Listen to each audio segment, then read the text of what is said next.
Question 1. What are the two key differences between seals and sea lions? We're a team with a sea lion, so unfortunately we don't know the answer to this question.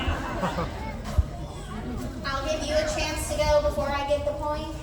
We were just hoping we could stay quiet on the sidelines because we don't know the answer either.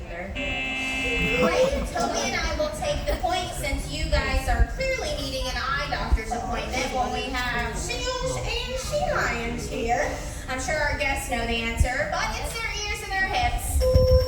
If you take a close look at your sea lion nearest you, you'll see that they have external ear flaps called pinnae. But if you take a close look at Toby, you'll see that he just has a small hole or opening behind his head that all seals have as ears.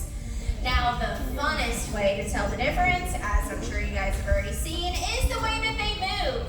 Sea lions have the ability to tuck their hind end underneath their bodies to walk forwards, but this also gives them the ability to do a little bit of a moonwalk and back up.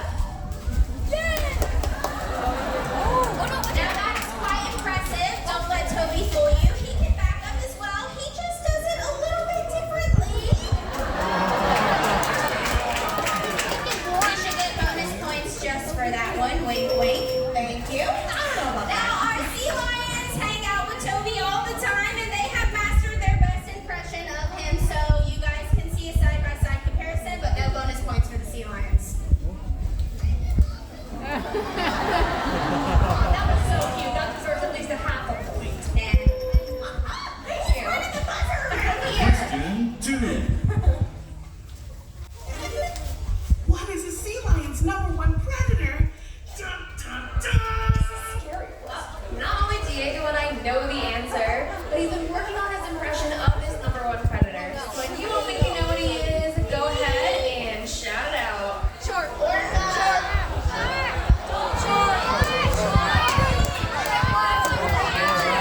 What is he? Shark. She didn't even answer it. I did answer it. I'm too smart. Question 3. How many hours does a sea lion sleep each day?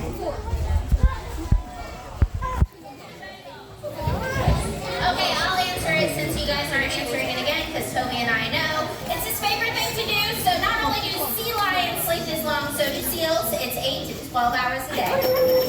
And these guys are found in the same part of the ocean, so the Pacific Ocean on the west coast. So if you make it over there, you've probably seen both of these species in positions a little bit more like this. Not really doing much.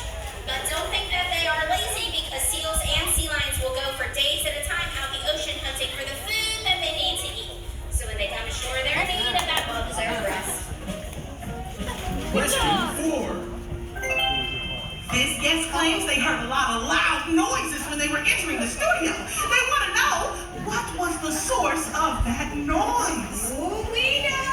No need for Noelle and Toby to steal the point this time because that noise was coming from our seals and sea lions.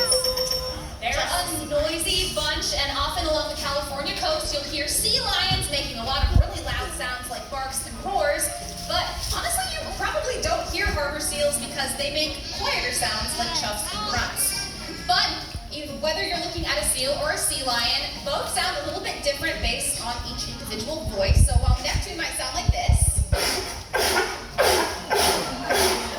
Diego sounds just a little bit different. And if you listen really, really closely, you can hear Toby too. Which we just want to say the noises are the sea lions, because how could you hear this from that far?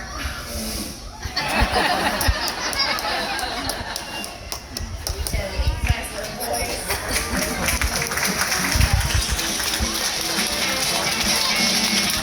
That was the final riveting question of Brain Blast.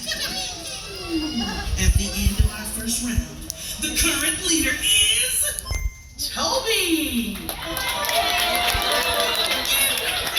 I did not know the answer to any of those questions. Thank goodness for our fantastic benefits.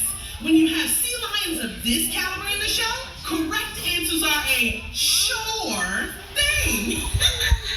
Now, it's time commercial break, but stay tuned because when we come back,